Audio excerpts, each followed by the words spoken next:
168 alongside the UFC middleweight champion Chris Weidman, who of course faces Anderson Silva for the second time this Saturday night live on pay-per-view. And Chris, we just wrapped up the press conference, and I saw you did a little switcheroo there. You asked him to hold the belt. He did that to you back in July.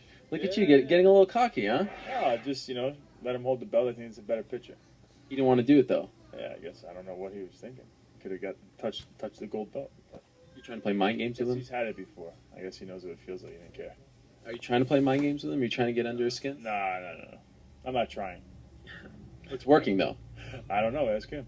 It's interesting. After the last fight, some footage has come out that he said to Usher, one of his, spiritual advisors, that yeah. Are you mocking Usher? No, I just see he's very close to him. He said that I'm done. He said I'm finished. And in the fight game, when someone says that, GSP, he said it recently. When someone says that, when they have a foot out the door, they're not at their best. Do you think Anderson at this point has a foot out the door? That he isn't the same guy as years past?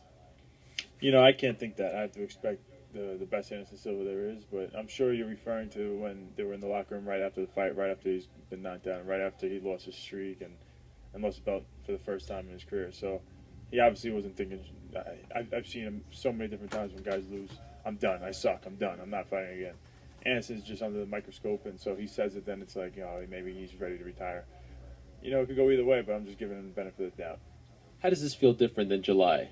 This time you're a champion. That time you were a challenger. A lot of people didn't know what to expect from you. Does it feel different?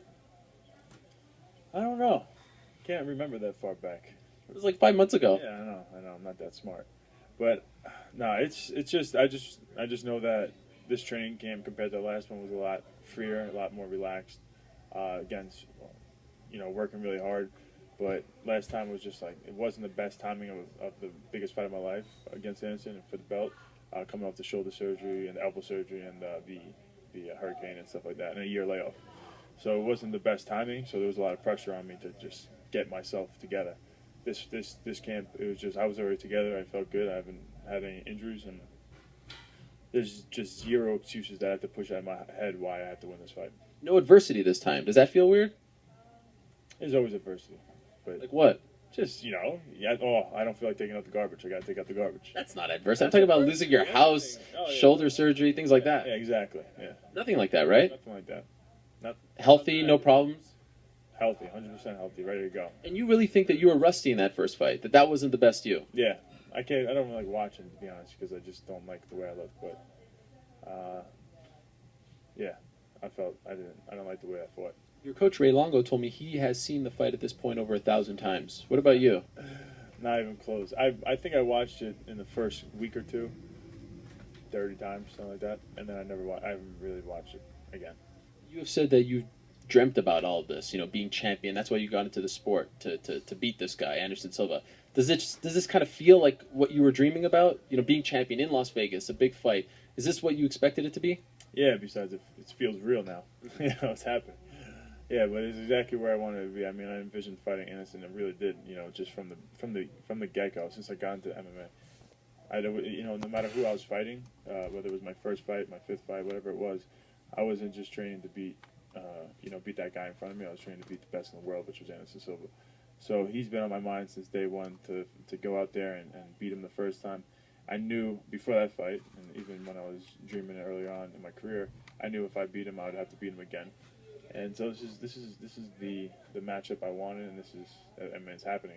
It's amazing. I just gotta go out there and do my thing again on Saturday. Is it safe to say that you have more confidence this time? Because I was studying you going into the last fight. Not that you were lacking confidence, but it seemed like the moment was, you were taking it all in. And I remember you going for the fist pump at the beginning of the fight. He didn't do it. You went for the little bro hug at the end of the first round. He didn't do it. It just felt like you were trying to kind of gain his acceptance. No, that's my style. I'm going to do that with my training partners. I'm going to do that. I have respect for the people I'm in there with. If you watch any one of my other fights, I'm going to be respectful to my opponent. I always hit their gloves, and I always, if I'm next to them right when the bell rings, I'll say good job, and I'll give it back to my corner. It wasn't any different with Anderson. The only difference was that he was being, a little disrespectful and doing things. So it was probably like more laminated that I was still being nice. But I wasn't. It was just because that's what I do and that's what he does. So I feel comfortable being me. Do you get the sense he respects you? You know what? I don't care. All that arguing, everything's gonna be settled on Saturday. Does it bother